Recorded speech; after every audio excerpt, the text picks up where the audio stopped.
Hello and welcome to Rule of Three's video review for Metal Gear Solid 5: The Phantom Pain from Konami for Xbox 360, Xbox One, PS3, and PS4. So this is the fifth game in the Metal Gear Solid franchise, at least number-wise. Technically it's like 7 or 8 if you count Peace Walker and Portable Ops, and I think that's really it of the games that are not numbered that may or may not be canon. I know Peace Walker's canon. I think Portable Ops is... maybe. I don't think they've ever said if it is or isn't. Anyway, this takes place 9 years after the... oh, plus Ground Zero is the other one. Anyway, this takes place 9 years after the events of Ground Zero, which is a prequel, which I highly recommend playing before you play this game. So this is also the last game that Kojima will be working on for the Metal Gear franchise, which is a sad day for all. However, he goes out with a bang. I'll just say that right now. This is probably one of the better, best Metal Gears ever. Here's the dog you brought back. Bit of a troublemaker. Not sure about the breed, though. He'll get bigger? Uh-huh. Like this. You know, I can look after him. He's still a pup, so he doesn't listen. I have a feeling someday he'll be useful. So I'm not going to lie, I haven't beaten the game. I'm only about 30 or 40% complete. From doing missions and side ops, but I'll talk about those later. And that's just because this game is massive. So while I'm talking about the story, this just take it with a grain of salt, at least my opinion on it, because I haven't finished it. So like I said, the game takes place 9 years after the events of Metal Gear Solid Ground Zero. Snake wakes up from a coma, only to be under attack from Cypher, the group started by Zero and kind of the rival of his group. Of the Patriots. They literally become the Patriots, but it's led by Zero and them. So, he's saved by Ocelot and all of them, and decides that it's time to get his revenge on Zero and Cypher. Overall, the story is really good. From what I've done, it's very Metal Gear. The difference between this one and the past games, though, is the stories I think is spread out a little more. Versus it just being a little bit of gameplay, cutscene, a little bit of gameplay, cutscene, like in Metal Gear Solid 4. This goes back a little bit closer to kind of Metal Gear Solid 3, 2 kind of levels of story in between, or gameplay in between the cutscenes. But it's probably more gameplay in between cutscenes because there's only very specific missions and ops that progress the story. Which is a good thing. I actually like the pacing of this. It's, I think, paced out very well for an open-world stealth game. And all the characters are great. I think Kiefer Sutherland's does a good job as Big Boss. I know everybody's probably still upset that it's no longer... I can't think of his name right now, but the original Snake voice actor. I saw him at Anime Expo once. It's left me. But anyway, I'll leave a comment. I probably remember it after I finish recording. But anyway... I think it does a good job as Big Boss, and I think it's a good thing that they kind of have him as Big Boss, because if they ever do another Metal Gear Solid, they can get both of them.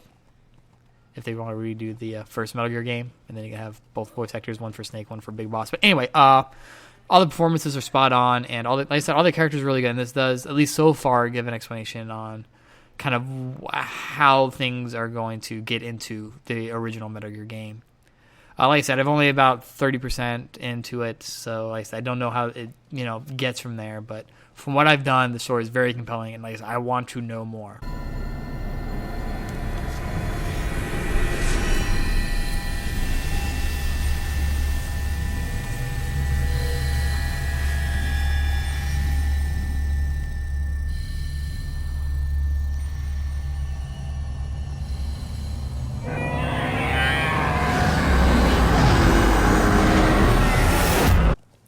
Okay, time for gameplay. Okay, this is going to be a very interesting spot because there's a lot of gameplay elements, and I'm not going to mention them all. I'm just going to mention the big ones because overall, I'll just say right now, overall gameplay is great.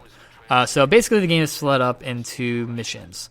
These missions take place on a giant map of wherever you're at, Afghanistan, Africa, or the other ones. But basically, there's two kinds of missions. Main missions are basically the ones that progress the story and do the most in terms of progression. It will take a slice of the map and kind of quarantine you to that area because that's where the story and missions are going to unfold. And you have to do it within the area. If you leave the area, you basically leave the mission and fail. And it's also how you get out sometimes. The other missions are side ops. These are open world quests that you just, you can select from the menu. It'll show you where it's at, and you go there. The nice thing about these ones versus missions, the regular missions, is once you do a mission, you air out, and that's the end. Side missions you can kind of do back to back to back to back to back because it's just in the open world, and you can kind of explore and find things. Both, I like the pacings of both of them. I like how they're, while very similar, one you can kind of do on your own time, and the other one if you want to just get through the story mode. Although I highly recommend doing these side ops because you do get a lot of stuff from it, which I'll get into in a second. But like I said, I think this setup works very well. That way, it's also not as overwhelming for an open world game because you are just kind of, at least for the main missions, only doing a small portion of the overall map. Where side missions, you can easily just go to one place, go to the next. You're not really having to deal with everything at once. If that makes sense. So anyway, let's go into the next part, which is Mother Base. Mother Base is your headquarters. Throughout the game, you can upgrade it and do research development there and a bunch of other fun stuff. In order to upgrade Mother Base, you have to find resources and people. Resources are easy. You just go into the open world. There's usually containers full of the stuff, and you send those back to Mother Base. And then you can use that to make new weapons, gear, as well as new platforms to make Mother Base bigger. The other thing you need is people. And you can get people from wherever you want. Literally. You find soldiers in the field, you trank them or knock them out, and you attach them to a balloon and send them to Mother Base. It makes sense in the game. There's basically a helicopter that's always around that picks them up. But anyway, the cool thing about this is they all have different kind of skills and abilities that you can eventually see, and they will tell you. Some are good at research development, some are good at support, intel, medicines, and all these other things. The more people you have, the better your overall team is, and they can make more stuff, better stuff, give you more intel, give you airdrops quicker and things like that. They also have different ratings, so you can only have a certain amount, and eventually you want to find like the S+++ pluses versus having like a bunch of E's. Those all make a difference, and the system itself is really, really good. I really enjoy kind of trying to, when I go out on op, like as I'm searching around the base to figure out how to sneak, I'll check out their skills and see, I want to collect this guy. He has like a B or an A. I'm going to extract this guy. Everybody else I'm just going to kind of leave on their own. Which brings me to the next part I want to get into, which is the stealth aspect of this game. I really enjoy the stealth of this game. I think it is fantastic because every little thing really does matter, whether it's the AI to just basically how you get around. Like in most Metal Gears, if you can knock out a person or kill a person, if you leave the body and someone finds it, it puts them on alert. I find that airlifting people out of these situations are great ways to make sure nobody ever finds a body. However, you don't have a mini-map that shows you kind of like their full area, their line of sight basically. If you play the old Metal Gears, there's a dot and it has the little, triangle thing in front of them that tells you this is their line of sight. You don't have that in this one. It will notify you when they see you with a little kind of reticule towards them. But that's really it. You can't really see how far they look, so you kind of have to just guess. Also, lighting also matters. So if it's darker, they're gonna have trouble seeing you more. If it's bright outside, they're gonna, it's gonna be easier to spot you. Weather also comes into effect with sneaking because sandstorms are they're my best friends right now. And most weather is. Because it makes me extremely hard to see, although it also makes everything around me very hard to see. So when it lifts, I can get into some dicey situations if I'm not prepared. But they also allow me to get into some very hard-to-get-to spaces and do some fun things. So weather and time of day is very important to sneaking. The other thing is the AI is smart. They will learn what you do. So if you like taking headshots, eventually they're going to wear helmets. If you like attacking at night, they're going to eventually start carrying a lot of flashlights and night goggles, which really sucks because that's where I'm at, is now they have night vision goggles. So I can't sneak at night as well anymore. In order to counteract this, you do research and development to make better gear. That makes it harder for them to see you, even though they have better equipment to handle you with. It's really fun. They also get a bunch of other things. Bases go and get more people, more equipment. It gets crazy. But I really enjoy the AI of this game. It's really smart. Even the fact that they have different shifts. Like, if you go during the day, it's going to be drastically different than when you go into like the late afternoon or night. It's great. I love just the amount of detail that they put into this game in terms of the AI and sneaking. It's beautiful. I really do love it. Other things to mention is you get a horse and eventually a dog that help you travel and find things. It's cool. What other major gameplay elements am I forgetting? That's pretty much it. That's really important. I mean, there's some other minor stuff, but I mean, overall, just the gameplay in this game is so fantastic. It's. I'm so impressed by just every little thing that matters in this game, like just the detail. I'm just gonna leave it at that. It's just so detailed and great.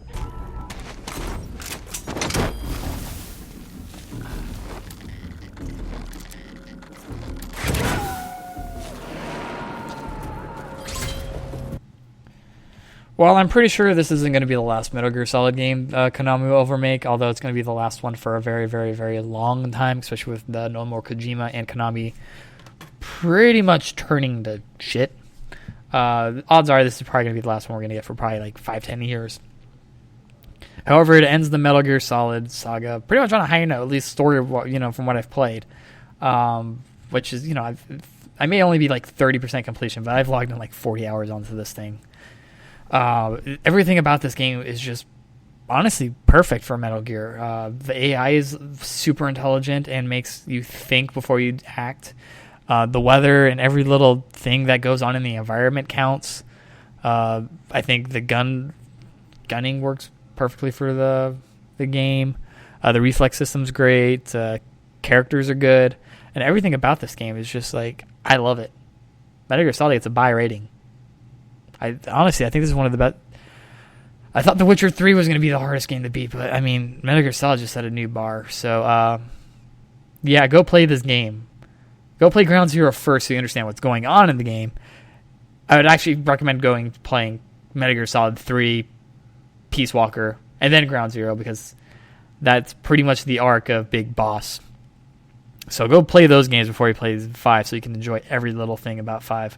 Story-wise, and the game, if you just want to get jumping right in, I think it's a little harder to do at this point, which is really the only drawback, is you have to play the previous ones to kind of get an idea what's going on. They do give you a recap, but yeah, but this game is almost, I think, pretty much near perfect. There's, like I said, a few minor details that I could mention, but I'm not, because they're just overshadowed by the greatness that is Metal Gear Solid: The Phantom Pain. So that's it for this review. I don't think I'm reviewing anything next week. I think I'm taking next week off to play more of Metal Gear Solid and Disney Infinity, because I don't think that anything else is coming out. So there'll probably be something though that I'll post. Anyway, thanks for watching, everybody. Remember to like us on Facebook, Twitter. Check out ruler3.com for all our news and Let's Plays and all the stuff that we post there. Opinions. Sorry, I got the hiccups at the end of this. Check out our Patreon page. We're about halfway to our first goal, which would be great if I could do giveaways every month. It'd be awesome.